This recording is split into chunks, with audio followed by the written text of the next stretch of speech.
It Wasn't a Reindeer by Michael Paige. Christ, I muttered to myself as the first flakes of snow started to fall. They gathered in fuzzy clumps over the windshield before my wipers cleared them away. I'd been waiting for 20 minutes now in my sister's driveway. Had I chosen to wait inside with her, I'd have been dead by now thanks to her two gray cats.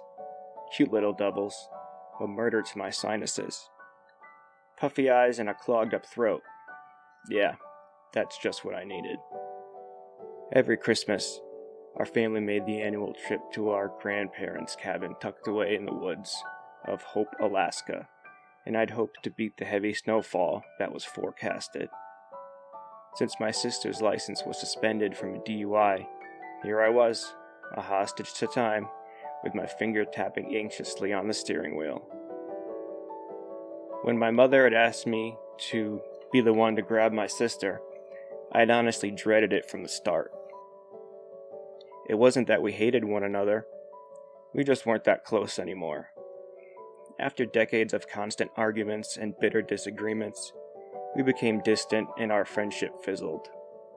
Yeah, we were siblings, but it felt more accurate to call us the residue of what siblings once were. Finally, like the gates of Valhalla, her front door opened, and out she came. Finally, like the gates of Valhalla, her front door opened and out she came. Her hair was forest green. The last time I'd seen her, it was white. The time before that, it was violet. Got everything? I asked as she clambered away into the passenger seat. She responded as she adjusted her glasses and stuffed a few bags in the back seat. And just like that, we were off. Hope was about a 30-minute drive, and it didn't take long for the awkward silence to inflate between us.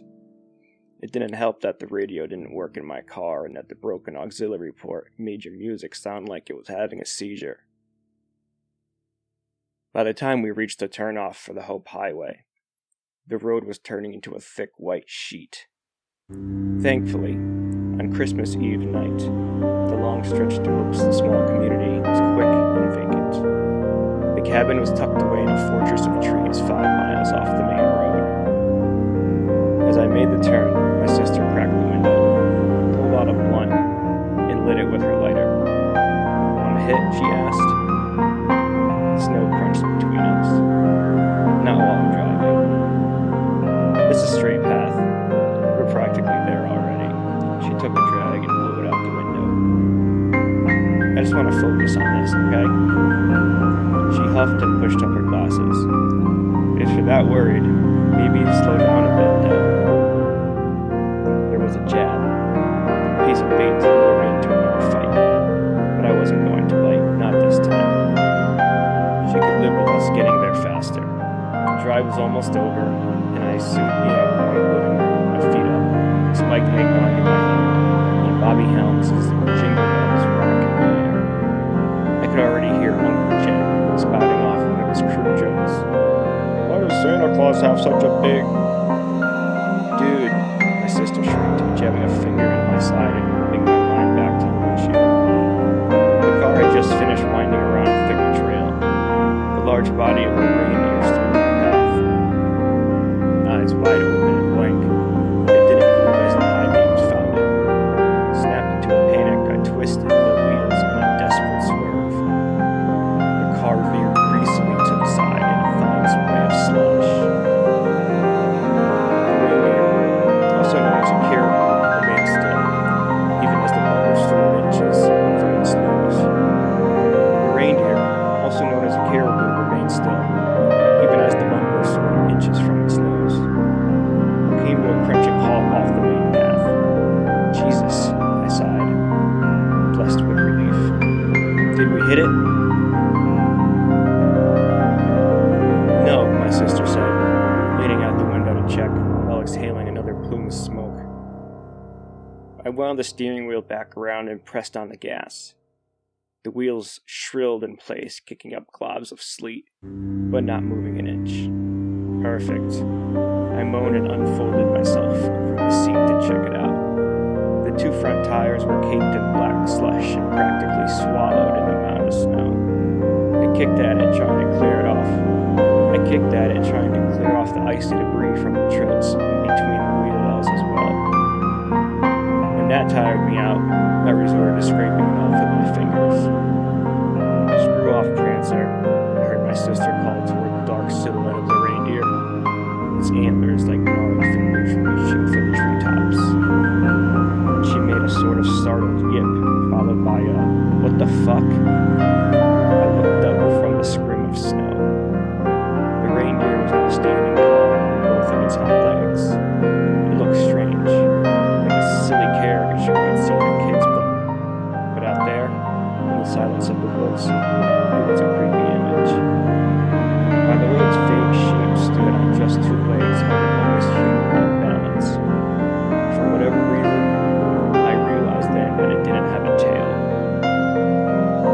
Its muscular neck craned to the side and let out an ululating scream, a miserable squeal of metal grinding against metal.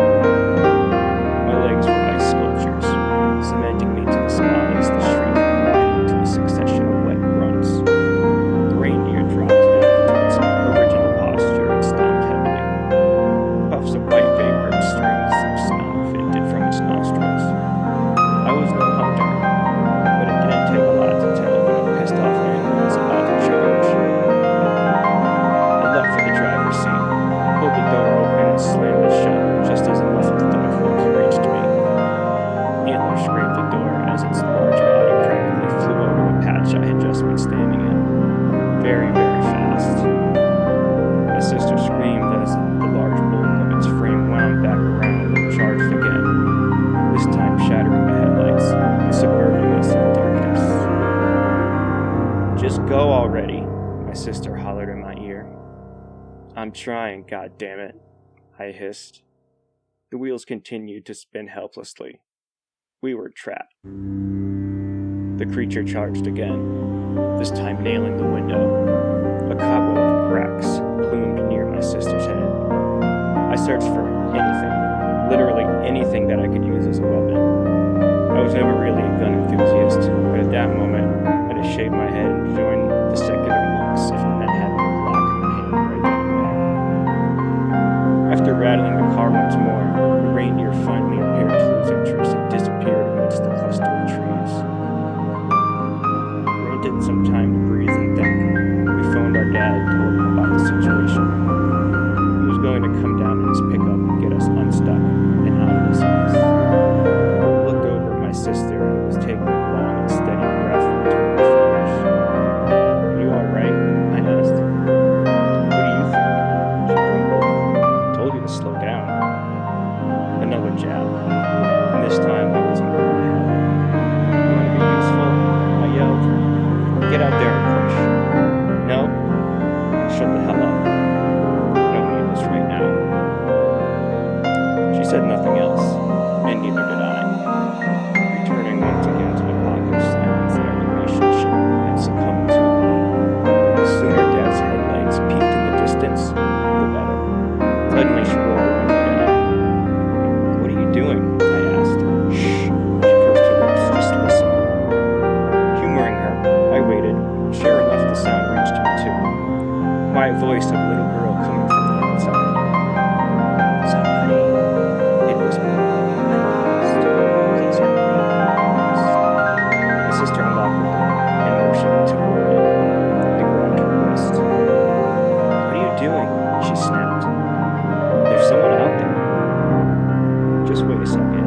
It's weird, isn't it?" The voice continued to whine, choking between sobs and pleading for someone, anyone to help her. I didn't like the way it sounded. The same lasting crawl between words, the same weeping sounds, like someone was hitting repeat on a speaker. Something wasn't right, and my instincts were hoisting red flags, left and right. Then my sister looked at me, and her expression warped into shock. She flung back, pinning both shoulders against the interior.